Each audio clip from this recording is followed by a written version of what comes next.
Namaste viewers, welcome to Gnanadegula channel. Today we will try to understand one of the Brahma Sutras. This is the first sutra in the second section.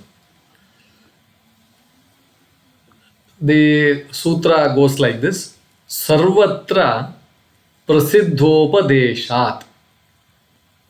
Sarvatra Prasiddhopadeshat. Om Sarvatra Prasiddhopadeshat. Om. So, now how do we understand this sutra, this Brahma Sutra? If you go by word meaning, Sarvatra means everywhere in the places or texts. Prasiddha means well-known, established, very famous, commonly accepted, something like that. Prasiddha. Upadeshāt, the teaching, that of the teaching or because of the teaching, because of the instructions. So, everywhere well-known because of the teaching. How do we interpret this? How do we understand what is that it is being told, where it is told, and then why it is common, all those things, So, how do we understand this sutra? So, the simple translation would be, everywhere the teaching is about the well-known Brahman. Therefore, only Brahman is meant. That's all. That is the meaning. So, let us try to understand this phrase, everywhere the teaching is about well-known, therefore Brahman. What is that? What does that all those things mean? And what is that this sutra is trying to say? So, this sutra, it is the beginning. It is the first sutra of the second section. That is Dvitīya Pādah of the first chapter of the Brahma Sutra. And this, it opens up an important aspect, an important question in Vedanta. Now, all the Upanishads speak about various topics. See, they are all Vedantic texts only. Upanishads, Vedas, all those things. Particularly the Upanishads, they are more focused on Vedanta.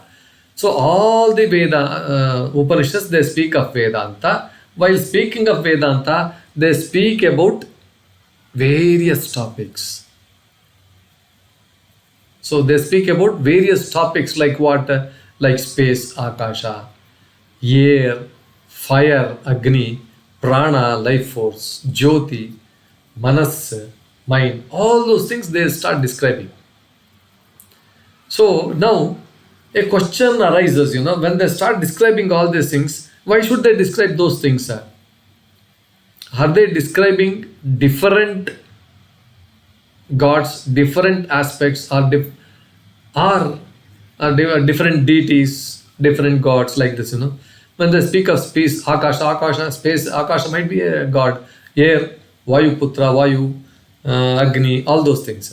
They are all gods. Are they referring to different gods? Or what? Or one Brahman? So this is the question it tries to address. And this purpose of the sutra is, this sutra says, no matter what the term is, the terms may be different. Whether it is Akasha, whether it is Jyoti, whether it is Prana, whether it is anything else. The Upanishads are ultimately speaking about the same well-known. It is known to everybody. It is that well-known Brahman, the supreme consciousness. They are talking about that. They are all pointing towards Brahman only. So, we should not misunderstand the scriptures that they are talking about different gods or different powers or different aspects and different things like that, deities. The names may be different. The essence is the same. They speak, it is all about Brahman only. They speak about Brahman. This is how it is to be understood, purpose of this sutra is. So now, how do we come to this conclusion? See, Brahman, let us have some 2-3 steps here. Brahman is the central theme of all Upanishads. The first and foremost thing that we should understand is, whatever the Upanishads talk, whatever the Vedas and then the Upanishads talk, they all speak about Brahman as the central theme.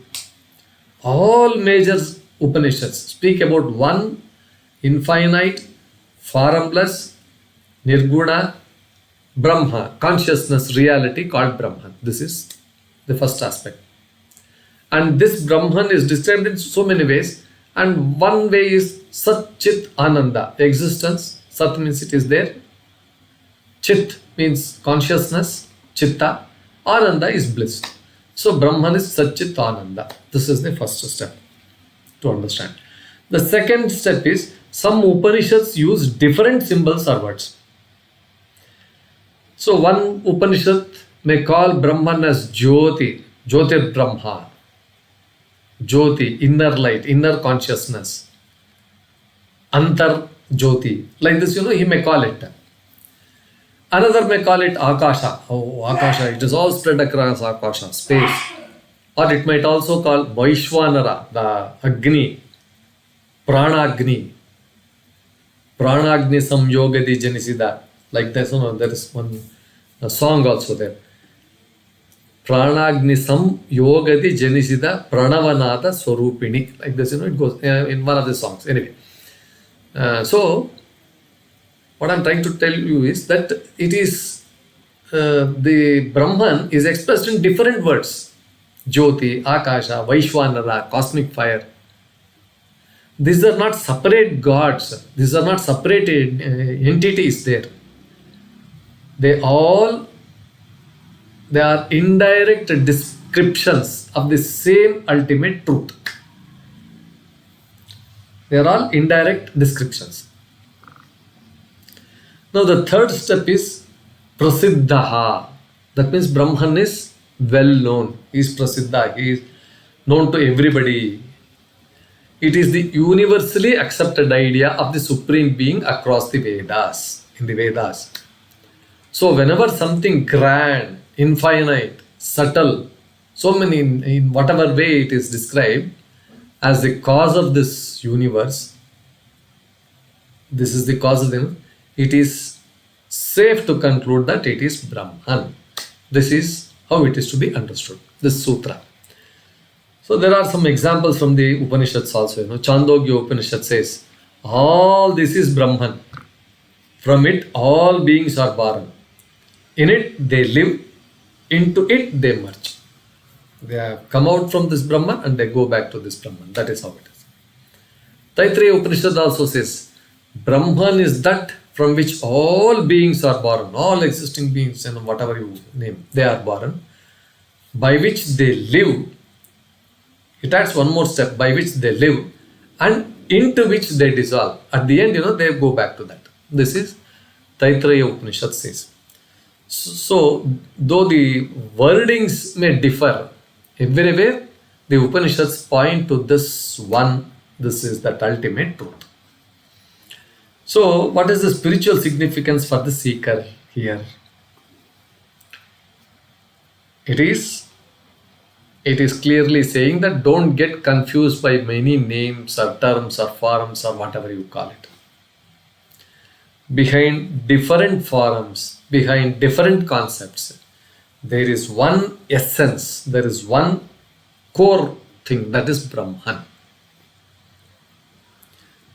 You don't need to worship different gods to find the truth.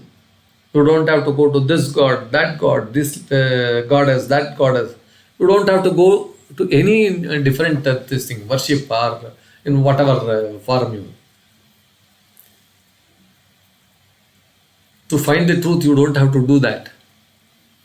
They are all names and forms. They are all different names and forms, are expressions of the same infinite consciousness that is called as Brahma.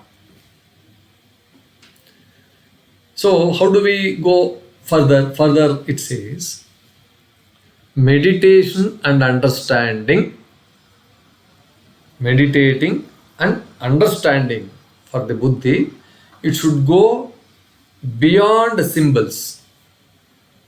It should go, you should transcend, you should cross these symbols like, light, fire, space, breath. Breath is prana, space, akasha, fire, agni, light, jyoti. You should go beyond these symbols, you should go beyond these expressions to understand that Brahman. So, these are helpful tools.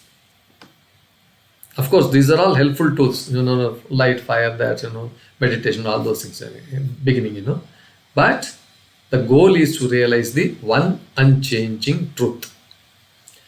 So, this has got some connection with the previous sutras also. The first section of the first chapter established what Brahman is. We have seen that in our previous videos. Now, the second section, starting from this sutra, explains that even when the Upanishads use different words, they may use different words, they are still talking about Brahman, not about something other than Brahman. Whatever they speak, it all refers to Brahman only. It is Brahman only, and then we have to understand that way. This is the sutra. So putting it shortly, all the Upanishads everywhere are consistently teaching about one well-known supreme reality called Brahman. So this sutra sets the tone for the following sutras, which examine many scriptural references and prove that none of them contradict each other. It goes, and none of them, they don't contradict. They are all in unison. They are all describing Brahman in different ways only. Viewers, with this explanation on this sutra, we conclude this episode. Please like, share, and then put your comments in the comment box. Please go through the video completely and then put your comments in the comment box. Thank you for your valuable time, giving your valuable time in listening to this video. Thank you.